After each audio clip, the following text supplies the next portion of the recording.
සාරිපුත්‍රයන් වහන්සේ සත්‍ය විභංග සූත්‍රයේ පෙන්වුම් කළ දෙනවා පින්වතුනි මිනිස්සෙක්ගේ උපත සිද්ධ වෙන හැටි. සත්වයේ උපත සිද්ධ වෙන හැටි.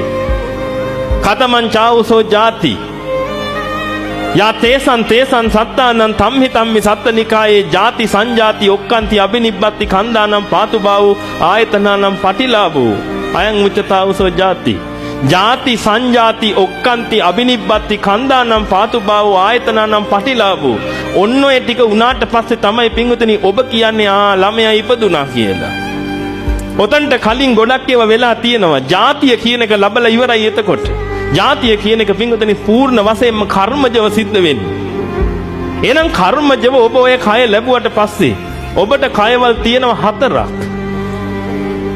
කයවල් 4ක් තියෙනවා. ඔබට පේන්නේ මොකක් විතරද? එකයි. ඔය මස්ලේ කය විතරයි ඔබට පේන්නේ. කර්මජ, චිත්තජ, ඍතුජ, ආහාරජ කියලා කයවල් 4ක් ඔබට තියෙනවා. ඒකෙන් කෑම දාන්න වැවෙන කය තමයි ඔය තියෙන්නේ.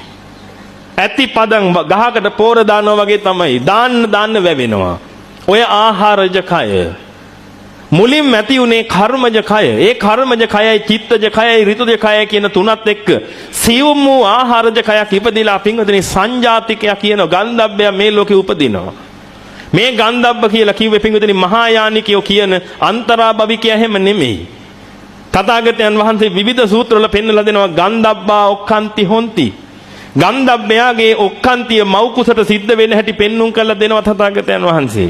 එහෙනම් හොඳට කල්පනා කරගන්න පින්වතුනි ඔබගේ මේ පළමු උපත සිද්ධ වුණේ ඕන්න ඔය ආකාරයට පූර්ණ කර්මජව.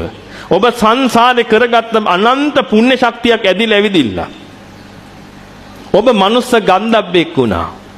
පින්වතුනි මනුස්ස ගන්ධබ්බය කියන කෙනා ගන්ධබ්බ කියලා කියන්නේ ගන්ධෙහි එල්බගෙන ඉන්න නිසා.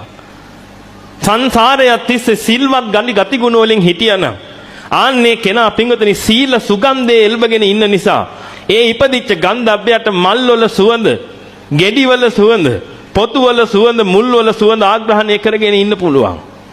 දුස්සීල දුර්ගන්ධේ නම් පැතිරෙන්නේ පින්වතුනි සංසාරයක් තිස්සේ. මේ ඉපදෙන ගන්ධබ්බය දුස්සීල දුර්ගන්ධය නිසා ඒකට කෙල සොටු සෙම සරව මුත්‍ර මල ආදී වශයෙන් දේවල් වලින් පිට වෙන ගන්ධේ විතරයි ආග්‍රහණයට එන්නේ. පින්වතුනි ඔබ ඔන්න ඔය දෙකෙන් එකක් තමයි ආග්‍රහණය කර ආවේ. ඔය ආග්‍රහණය කර ඉන්නකොට පින්වතුනි ඔබට ලොකු උමනාවක් ආවා මස්ලේ කයක් ගන්න. ඔය මස්ලේ කය ගන්න උවමනා එනකොට පින්වතුනි කෝටි ගාණක් ගන්ධබ්බය මස්ලේ කය ගන්න බලාගෙන ඉන්නවා. කෝටි ගාණක් එකෙක් එහෙම නෙමෙයි. මේ කෝටි ගාණක් ගන්ධබ්බය මස්ලේ කය ගන්න බලාගෙන කාන්තාවක් පුරුෂෙක් එක්ක එකතු වෙන වෙලාවේ පින්වතුනි ගන්ධබ්බය ලක්ෂ ගාණක් මහා බලාපොරොත්තුවක් තියාගෙන එතනට එනවා.